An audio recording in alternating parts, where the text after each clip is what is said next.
Hello, everybody, and welcome to this week's Motor Trade Radio podcast, powered by eBay Motors Group. It is Saturday, the 22nd of October, and you're joined by myself, Philip Nothard. And me, Curtis Hutchinson. This is episode 56, season 8 of Motor Trade Radio, bringing you all the chatter that matters. Once again, we've gathered together this week's big car retailing stories across the franchised and independent sectors for you to enjoy all in one place, on demand, on your podcast feed. Well, before we get into the shout-outs, Curtis, I mean, we obviously going to talk about the automotive industry, but I think, politics is a little bit interesting this week. Well, let's hope that Audi haven't started taking orders on Truss's car, do you think? What do you think? Well, yes, yeah, they may have to return that car. Yes, yeah. Who knows? I mean, the old saying is that a week is a long time in politics, but every day over the past 2 weeks has been long. That's my question: has actually been in a week? But anyway. We won't get into too much politics. This is not. We do remain impartial on this show, obviously. So let's get some shout outs. So next week, please do make sure you do listen to next week. We'll have the return of Darren Martin from CAP HPI, who will be sharing the latest analysis on how the used vehicles values are performing in the month of October. And I think with everything that's going on and day by day, week by week with the sector and values at the minute, I'm sure that'll be of interest to everybody listening to today's show, Curtis. Yeah, definitely. And as always, if you'd like to get in touch with us, if you'd like to come on the show or send us a press release, then just email us at motortraderadio@yahoo.com. You can also join the fast-growing Motor Trade Radio LinkedIn and Facebook groups. Do you like the plug there, Phil? I did. Or you can follow us on Twitter. We're there all the time. And before we get onto the headlines, we should have a shout out this week with the Automotive Women Awards 2022 winners were announced, weren't they? And this was down by the AM. Yeah, so full coverage in AM, and they've run quite a long piece on it, very detailed with all the winners' names. But we thought we'd just give a shout out to the overall winner, who is Jennifer Kuntz from Enterprise. So she's the Assistant Vice President for European Airport Properties and Relations. And she was named as the Inspiring Automotive Woman of the Year for 2022. Now, we do cover these awards every year, and it's all organised by the Automotive 30% Club. And she actually said that being recognised for the steps that she's taken to make changes in the diversity journey for enterprise as a business, it has really brought this to the fore. And she's working hard to prevent the exclusion of women from the workplace by taking action to actually destigmatize women's health and life stage challenges, which she actually mentioned as a direct quote. Yeah, I mean, Julia Muir has done some fantastic work, who's the founder of the Automotive 30% Club, hasn't she, over the years there. And there is a list on AM Online of those, all the award winners for the evening there. Yeah, a great list and recognition across the OEM, dealer and supplier sectors. So, that really does show the strength of the automotive sector there. So, headlines this week, Curtis, what we're going to be talking about next? There will be no U-turns in any of our headlines this week. Well, we hope not. Things, yeah. But we'll know in about 20 minutes' time, won't we? Yeah. So we'll start off with used cars offer flicker of hope against backdrop of reduced consumer confidence. Stellantis to axe 138 UK dealers as it seeks to streamline its business. BMW to move production of electric minis from Cowley to China. and how combining MOT and servicing reminders is good for business. We'll also have the latest interims from Lookers and 4-year results from Johnson Cars. And we'll finish with some good news as a certain industry bigwig says the chip crisis will be over by the end of the year. So we are heading over to car dealer initially, and this is from Cox Automotive and myself on the market tracker for cars that we're kind of looking back at the activity throughout the month of September and into October and what's been happening around particularly the wholesale performance around conversions and demand there, and citing that it's still been a very positive month, Curtis. Really, I mean, conversions Yeah. have been very strong. First time conversions particularly strong for cars and LCV. But actually, there is still a shortage of stock. We can't deny that. But there is still demand out there for product if it's the right product. Yeah, I thought that it was an interesting write up in Car Dealer because it does actually say September was perhaps one of the best months this year for the wholesale vehicle market for both conversions and price performance. And it actually goes into detail. Cap clean performance reached 98.1%. Um, which was actually at 1.94% on 2019, while first time conversions continue to reflect those constrained stock levels that we talk about week in, week out. But that's tracked at 86.6% for September. So not bad showings there, Phil. No, and it kind of reflects the last call we had with Darren Martin from Cap HPI, and it'll be interesting now when we do catch up with him next week, hopefully, that there is a feeling that it's just starting to ease off a little bit out there in the market, that there's little pockets of weakness starting to step in a little bit as retail is just a little bit more nervous than previous years for going out buying stock ahead of the new year that they would normally be doing at this time. But I'm sure we'll get a lot more information from Darren next week. Yeah, definitely. So the next two stories are very much focused on the OEM sector and the implications for dealers. So starting with car dealer, and the headline there is Stellantis to axe 138 UK dealers as it seeks to streamline its business. Now, this has actually been sort of bubbling under for a little while, and listeners may remember that. I think it was coming up for 2 years ago that Stellantis actually terminated its dealer contracts across Europe. And that 2 year anniversary is actually coming up in May 2023. So this is very much Stellantis laying out how it sees its dealer network in the UK and across Europe looking from May 2023 onwards. So, yeah, 138 sites will be exiting the franchise. Yeah, and I mean, this is as you say. I mean, I can't remember, was it ABC or 1, 2, 3? I can't remember the tiering that Yes, the you're right. dealer network. ABC, I Well, think. yeah, dependent whether they were remaining, whether they were under review, or whether they were terminated at that point there. So we know there's been a lot of activity, and we've covered some of the stories on the podcast where you've seen the Alfa Romeo and DS businesses sort of start to appear as that new premium brand. They've actually realigned their senior leadership team now as well, sort of to focus on the different areas of the business. And you can sort of see where it's starting to appear now as they sort of look forward to that more concise lineup of dealers. And I think there is they talk about in the story that the impact of the 138 drop takes the investor count to 176. So it is moving very quickly to a fairly significantly smaller network of dealers.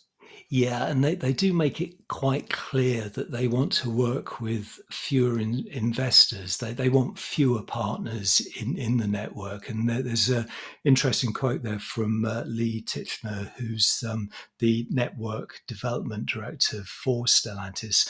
And it's very telling, actually, because he says, we need to be important to retail partners and they need the scale to be important to us. So that's laying it out really, really clearly. And he says, and the only way to achieve this is to actually drive down investor count. So I think I'll make a prediction here, Phil. It's quite an easy one to make, but I think we'll be seeing more groups exiting the Stellantis network, certainly in that lead up to May. Yeah, and we did talk, didn't we? The John Tordoff, JCT, that was exiting some of the businesses as well, weren't they? That there was an Yes. announcement about that. So we can see where there'll be certain operations that won't be, the partner's choice of Stellantis, and those that just don't want to represent Stellantis in one form or another. So you can see where this is kind of heading. As you said, I think this won't be the end of it. So we'll keep a close eye on that one. Yeah, and you mentioned John Tordorf. There was an interesting piece in AM this week where he's asked about exiting Stellantis, and he does compare the relationship between dealers and OEMs as a marriage, and sometimes marriages don't work. So, Yeah. and he kind of left it at that. So yeah, we're heading over to Times now, the Times, and this story was covered fairly rapidly once it was announced. But this is on that electric mini production is going to move from Oxford over to China. Not that China need any more manufacturing, particularly for EV products. I think they've got enough. I think it's 200 plus. I think Yeah. was the last count. But yeah, unfortunately, they are leaving the UK. Yeah, now it is an interesting story, and the Times seemed to be the first UK publication to pick it up because they ran this story on Saturday. So this is from the way the Times has approached it. It is purely EV production, Mm. EV mini production. So BMW currently makes 40,000 electric minis at its Cowley plant, and it's saying production will end next year as part of plans to reshape the car makers lineup from 2024 as it sort of reshuffles um, lineups, car ranges, and plans for Mini. So, in addition to the currently Oxford built Mini switching to China, this is really through BMW's joint venture there with Great Wall Motors. Mm. It will also be producing its next generation zero emission Mini Aceman, which has been widely reported in the press as a forthcoming Mini product. But it looks though that will be solely made with Great Wall in China. So interestingly, where does this leave Cowley? But it looks though Cowley will continue to focus on petrol and diesel models for the domestic market, but also other markets, including the US, Japan, the Middle East, and Europe. So production will continue there, but there is a kind of question mark, I guess, as to what happens from the sort of 2030s when the various ICE bans come into place. Yeah, no, and I think you read into it, and it does kind of make sense. Particularly with that partnership, as you say there, Curtis, with the Great Wall, and we know obviously in terms of China and that supply chain that they've been sort of working on for some time now, and around that sort of EV and the raw materials to support that EV production. You kind of, if you're BMW Mini, you would be thinking that, wouldn't you, in terms of access to products, partnering with the Great Wall that are over there anyway. It does make sense, I suppose. Positively, there is still some production left at Cowley for that plant. Yeah, and there has been speculation that Great Wall would like to produce in Europe, and that the piece in the Times does speculate that maybe Cowley would be of interest to Great Wall, but many have absolutely rejected any idea of leaving Cowley. So let's hope that they don't do a U-turn on that. Yes, yes, So definitely. I got another U-turn in, Phil. Got U-turns, rather enough of them. Yeah. You're listening to All the Chatter That Matters on Motor Trade Radio, powered by eBay Motors Group. This is your weekly one stop shop for all the biggest car retailing headlines from across the media, available on demand wherever you are on your podcast feed. So we're now heading over to Motor Trader, who have covered a story here, and it's talking about consumers more likely to book after sales if MOT and service timings were combined. Now, I did it myself. I've had my car recently serviced, and it was due for an MOT at that same time, but I wasn't caught up in the middle of it during the pandemic and the lockdowns and things like that. So the timing didn't really impact on myself because it was an August service and an MOT. It just happened to work that way. But that's not the same for everybody, is it, Curtis? Unfortunately. No, it's not, and it is a real dilemma because, of course, workshops would like to have the car on the ramp and do the MOT and do the service and invoice all in one go, and look after that customer and get the customer back in 12 months' time. But that's not the way that cycles necessarily run now. And you're absolutely right, because of the COVID lockdowns, a lot of cars are now out of sync in terms of when the MOT is due and when the service is due. But this is some interesting research from Marketing Delivery, who found that most consumers, in fact 77%, are more likely to book their car into a workshop that found a way to combine the MOT and servicing work in a single visit. So it's convenience for customers as well, isn't it? Yeah, definitely. It is really. I mean, and from an efficiency in the workshop as well. I mean, you've got that one communication with the consumer. You've got the one tie up of your front facing staff, etc., etc., and potentially from a courtesy car and things like that, you've got one car going out to do a service and an MOT. So everything does work out, but it is out of sync, unfortunately. So we're going to potentially get these dual visits to the showroom that were unfortunately unnecessary. Yeah. So next couple of stories are looking at financials from a couple of the big franchise dealer groups. So starting with AM Online, and the headline is Lookers forecast full year profits not less than £75 million in Q3 trading update. So yeah, this is Q3 trading update, which goes to the end of September, and Lookers are saying that it's looking at full year profits expectations of up to £75 million, and has actually kicked that off with a £15 million share buyback program after reporting this strong performance in its latest trading update.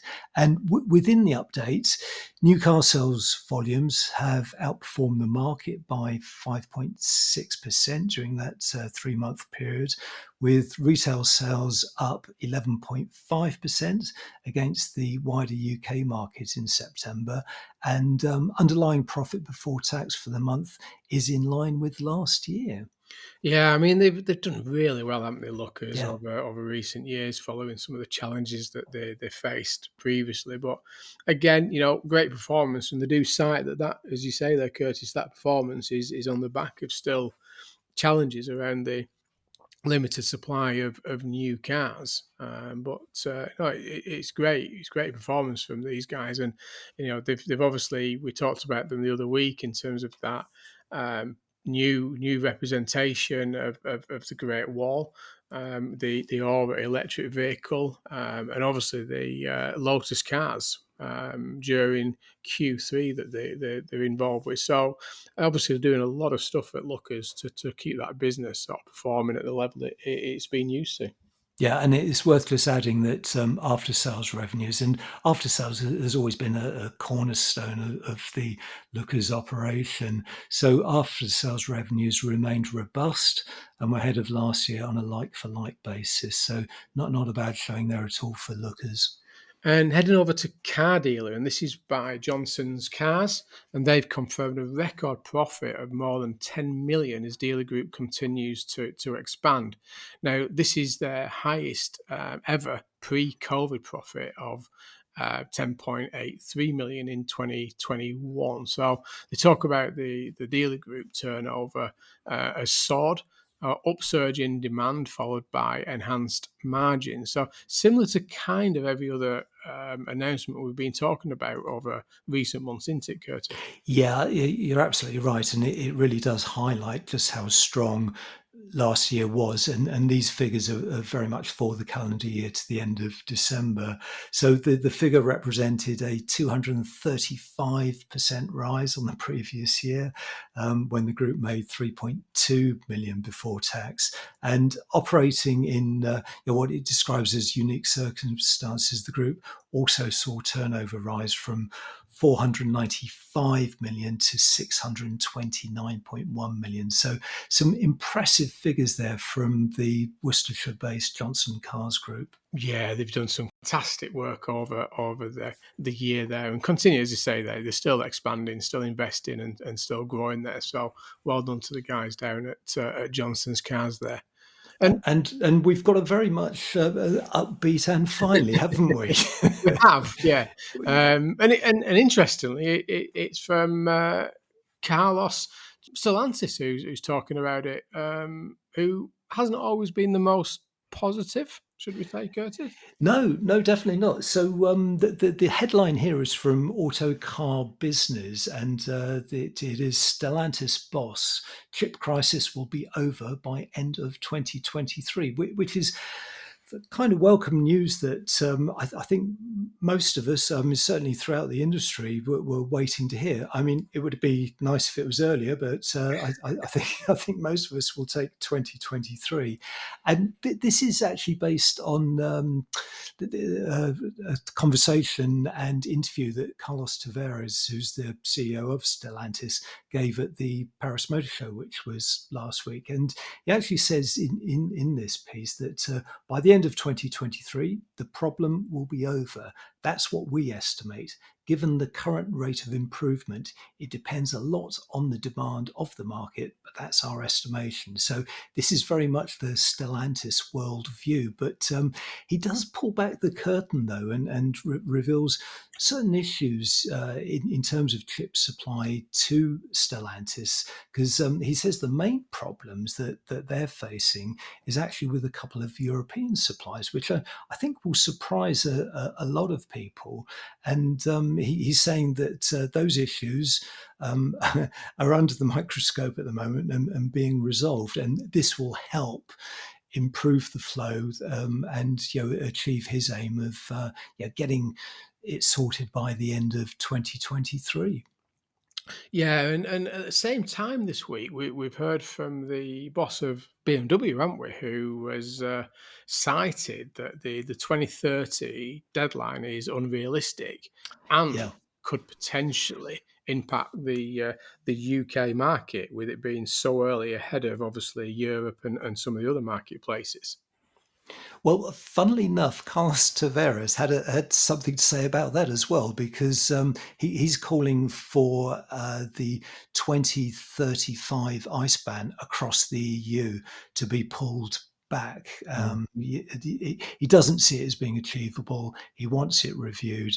I guess he just wants it kicked into the long grass. But he's also calling for higher tariffs on Chinese car makers. And he was actually talking to Emmanuel Macron at the Paris Motor Show. And this particular piece kind of infers that would have been one of the topics of conversation. Yeah, it could be. Can you imagine if Europe put theirs back and the UK remain at 2030? Yeah, well, Just I, saying. yeah, yeah, yeah. Yeah, well, hopefully that'll be put on the radar of the new prime minister, Yeah, whoever they happen to be. we'll know in a week, possibly. But Yeah. yeah, but then again, there's always, I think just back to the story, there's so many pieces at play here. But I mean, you think about it, that if Europe delay theirs, that could force the UK in having to do something with their 2030 deadline. And if there's elements of this sort of tariffs on Chinese product, what does that mean for the UK? Yeah. Because we don't necessarily have to follow the same. So, is it that it could force Chinese products into the UK market because of the tariffs and impacts in Europe? We'll have to see. There's it's so many plates at the minute, Curtis. So many plates. Yeah, yeah, and you're absolutely right, because the UK could potentially become a much more lucrative market Mm. for the Chinese brands. And over the last couple of weeks, we've been reporting on how Aura are coming over here, BYD are coming over here, and are announcing the dealers they'll be working with. So yeah, maybe it would be more favourable than elsewhere in the EU. Yeah, a lot of noise from Fisker recently, and Genesis have got their place down in Battersea now, isn't it? I think Genesis have got Yes. a place Yeah. down there, so moving significantly quickly there. So yeah, I, one to keep a close eye on. I was confused by Genesis at Battersea, because you always associate Battersea with Pink Floyd and Animals for any prog rock followers who listen to the show. You wanted to throw that one in there, didn't you? So I think that's about it I for think, this yeah, week's headlines, isn't it? yeah. Unless you want to get into the politics a little bit deeper, Curtis, but I think there's enough people talking about that one at the minute. Yep. So that's all for now. You've been listening to the weekly Motor Trade Radio podcast powered by eBay Motors Group. Many thanks for joining us for all the chatter that matters. We're back with the headlines next weekend, when we'll also have a chat with Cap HPI's Darren Martin, who'll be giving us the lowdown on how used values performed in October. Until then, it's goodbye from me. And it's goodbye from him.